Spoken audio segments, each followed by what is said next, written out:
Selamat pagi Ibu, perkenalkan nama saya Ferdinando Rivaldo Papu, biasa dipanggil Rival, NPM 18316004, Prodi Pendidikan Bahasa dan Sastra Indonesia tingkat 4. Di bagi saya akan membahas tentang penegakan HAM di bagian perlindungan hak asasi dalam proses pembelajaran terhadap perkembangan psikologis.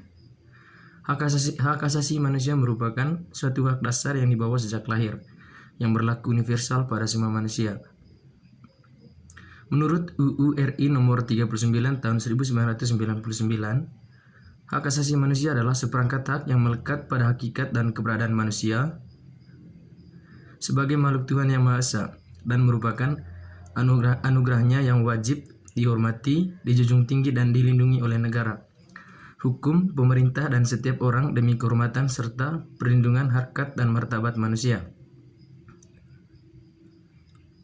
Perlindungan anak adalah segala bentuk kegiatan untuk menjamin dan melindungi anak dan hak-haknya agar dapat hidup, tumbuh, dan berkembang dan berpartisipasi secara optimal sesuai dengan harkat dan martabat kemanusiaan, serta mendapat perlindungan dari kekerasan dan diskriminasi.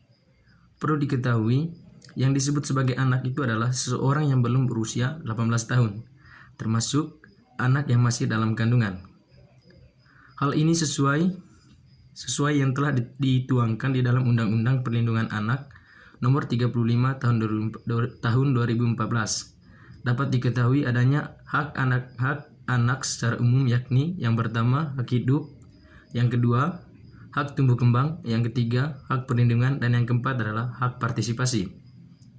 Keempat hak tersebut saling berkaitan dalam melakukan perlindungan terhadap hak anak. Indonesia telah membentuk Komisi Perlindungan Anak, yaitu KPAI. Pemerintah Indonesia pun memiliki kewajiban yang cukup besar dalam melindungi anak dari kekerasan. Dapat kita lihat salah satunya di dalam Undang-Undang Dasar 1945 pasal 281 ayat 1. Menerangkan hak untuk hidup, hak untuk tidak disiksa, hak untuk tidak diperbudak, hak untuk diakui sebagai pribadi di hadapan umum, dan hak untuk dituntut atas dasar hukum yang berlaku. Yang berlaku surut adalah hak asasi manusia yang tidak dapat dikurangi dalam keadaan apapun, serta berbagai undang-undang turunannya. Tetapi pada saat ini, kasus kekerasan pada anak di bidang pendidikan sangat mengkhawatirkan.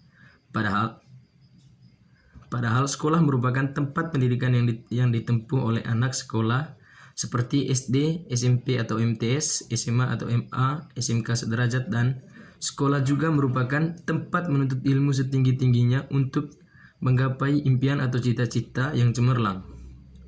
Ada beberapa faktor mengapa kekerasan terhadap anak ini masih sering terjadi, disebabkan oleh pemahaman bahwa kekerasan merupakan cara yang normal untuk mendidik, mendisiplinkan anak, dan membesarkan anak. Bahkan kekerasan juga diwariskan dari pola pengasuhan secara turun-temurun. Anak yang mendapatkan kurangnya perhatian ataupun dukungan dari orang tua lebih rentan mendapatkan kekerasan. Beberapa macam bentuk kekerasan terhadap anak, yakni kekerasan emosional seperti meremehkan anak, mengancam anak, bahkan mengatakan bahwa ia anak tidak baik. Selanjutnya, ada juga kekerasan fisik seperti mendisiplinkan anak dengan melakukan kekerasan. Bahkan juga ada kekerasan seksual. Pada hakikatnya, orang tua memang yang paling utama dalam menyelenggarakan perlindungan anak. Namun perlu dipahami bahwa orang tua bukan satu-satunya bertanggung jawab melindungi anak. Ketika anak di jalan, maka yang bertanggung jawab adalah masyarakat sekitar. Begitu pula saat mereka di sekolah, yang bertanggung jawab dalam penyelenggaraan perlindungan anak adalah guru dan pengurus sekolah. Seperti misalnya, di salah satu sekolah yang ada di kota Jambi masih terdapat kasus seperti salah seorang siswa mengejek temannya, sehingga menangis bahkan dihina dengan perkataan yang seharusnya tidak dikatakan oleh seorang siswa. Namun, terkadang siswa susah untuk diberitahu bahwa apa yang dilakukannya itu melanggar hak asasi manusia, dan secara prinsip, bully tidak boleh hadir dalam dunia pendidikan. Hal ini dapat diibaratkan seperti gelas pecah, walaupun telah disambungkan dengan lem perekat pasti masih akan tetap membekas.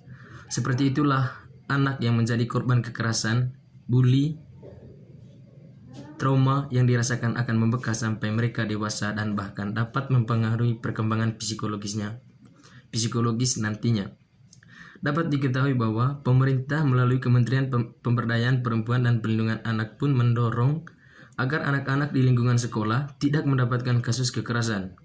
Di sekolah ada norma yang tertulis maupun tidak tertulis bertujuan untuk mengingat semua warga sekolah termasuk siswa banyaknya kasus kekerasan di sekolah tidak jarang dipicu oleh norma yang ada karena siswa tidak diikut sertakan dalam penyusunan sehingga perspektif norma berdasarkan tafsir tunggal kepala sekolah maupun guru, bukan tafsir secara bersama. Inilah yang mengakibatkan anak berada dalam posisi lemah dan dilemahkan dengan norma.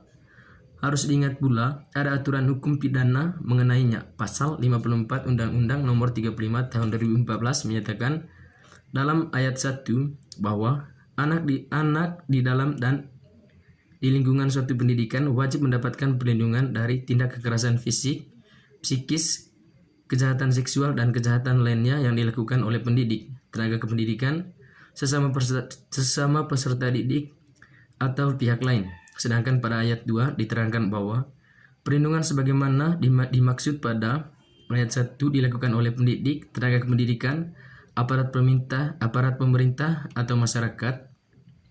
Setiap sekolah, tidak peduli sekolah dasar, sekolah menengah pertama, maupun sekolah menengah atas, seharusnya wajib turut serta melindungi hak-hak anak di bidang pendidikan tersebut. Peran seorang guru untuk membimbing dan memberi nasihat kepada siswanya bahwa apa yang dilakukan siswa itu termasuk pelanggaran hak asasi manusia, khususnya di lingkungan sekolah yang mengejek teman hingga menangis dan menghina bahkan membulinya dengan perkataan tidak baik atau tidak pantas untuk dikeluarkan oleh seorang siswa sekaligus seorang pengajar. Sementara posisi orang tua adalah pendidik utama karena mereka yang memberikan pengajaran, pendidikan, apapun itu untuk pertama kalinya serta mereka memiliki tanggung jawab, kewajiban dan kuasa untuk menjadikan anak seperti apa. Penerapan perlindungan dalam berbagai aspek sudah menjadi bagian dari tanggung jawab pemerintah. HAM merupakan hal yang melekat dan wajib dimiliki tiap manusia, yang berlaku kapanpun, dimanapun, dan siapapun. HAM memiliki peran dalam pendidikan yang merupakan proses untuk mengubah tingkah laku dan kemampuan seseorang menuju ke arah kemajuan dan meningkatkan sumber daya manusia yang berkualitas. Dengan lahirnya Undang-Undang Perlindungan Anak di Indonesia, bisa menikmati hak mereka sebagai seorang anak, atau bahkan mereka tumbuh menjadi generasi yang berkualitas dan diharapkan bisa menjadi tulang punggung bangsa yang akan menjalankan pembangunan. Pendidikan anak sangatlah penting dalam memajukan serta mensejahterakan bangsa dan negara. Baik Ibu, itu saja video untuk penegakan HAM, lebih khusus ke perlindungan hak asasi dalam proses pembelajaran terhadap perkembangan psikologis anak. Sekian dan terima kasih.